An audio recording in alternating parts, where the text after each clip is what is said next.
people of Marawi are not suffering.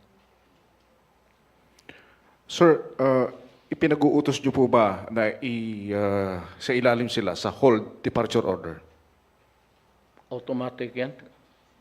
Putang ina, pag pinalaya mo yung, pinasakay mo ng eroplano, ikarga kita sa helicopter, ihulog kita dyan sa, I will handcuff you, then I will throw you out.